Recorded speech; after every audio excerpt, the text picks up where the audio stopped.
All right, another video and another expose of the political establishment in Britannia.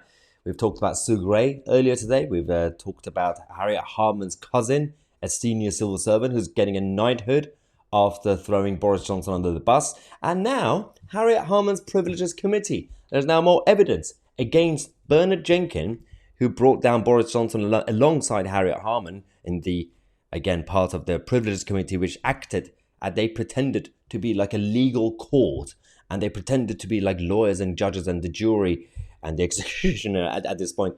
But in reality, it's not. That's not how the system works. So they decided that Boris Johnson should be kicked out. They decided he should be permanently banned. They decided that they were impartial and neutral.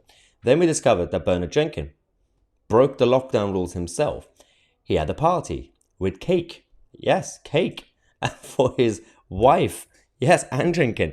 During the lockdown, there was a birthday party and allegedly, as they say, allegedly, and this was organized by Eleanor Lang, the Deputy Speaker of the House of Commons, in her office. We now have the content of the WhatsApp message that was sent out to all the attendees. So someone decided to leak it because they were frustrated, saying, why is Bernard Jenkins taking the moral high ground against this Boris Johnson Partygate that we thought we went through it about 2 years ago? They're still talking about it.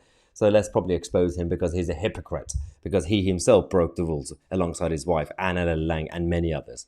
So the text message content to the attendees. The gathering Sir Bernard attended was in the Deputy Speaker Dame Eleanor Lang's office on December the 8th, 2020.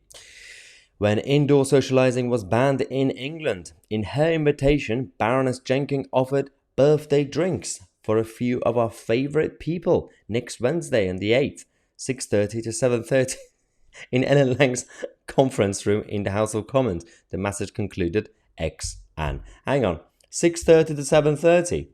This is the most boring birthday party ever. I mean, seriously, these people in the political establishment do not know how to party. They're not like Berlusconi. They don't know how to do bunga bunga.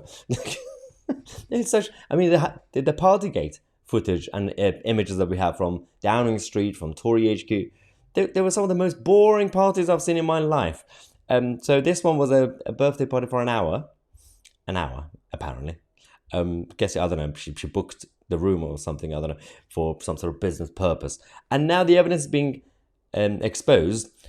A few days ago, when this story came out and we broke it alongside Guido, Guido broke it and we reported it, the police decided to not investigate it. The police said, well, it's a historic thing, it doesn't really matter, does it? But if it were Boris Johnson, if it were a Brexiteer, if it was Nigel Farage, if it were me, oh yeah, they would investigate it. Absolutely, they would investigate it. But why would you investigate Bernard Jenkins or Eleanor Lang or Anne Jenkins or Harriet Harman for that matter if she was involved? Well, she wasn't. So we have the allies of Boris Johnson coming out to say Bernard Jenkins appears to have attended an unlawful social event. They're playing the game. I love it. If so, he has withheld this crucial information from Parliament while sitting in judgment over Boris Johnson for more than a year. This revelation invalidates the findings of the Privileges Committee because its process has been corrupted. Sir Bernard's entire case was that Boris must have known that he was attending an allegedly illegal gathering. Well, clearly Sir Bernard must have known that he was attending one too.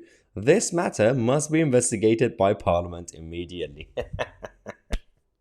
It's a pot kettle situation. It's funny. I know that we are focusing on more important issues. And I know there will be some people commenting right now in this video saying, oh, this is distraction tactics, why are you falling for it? Why are you talking about this?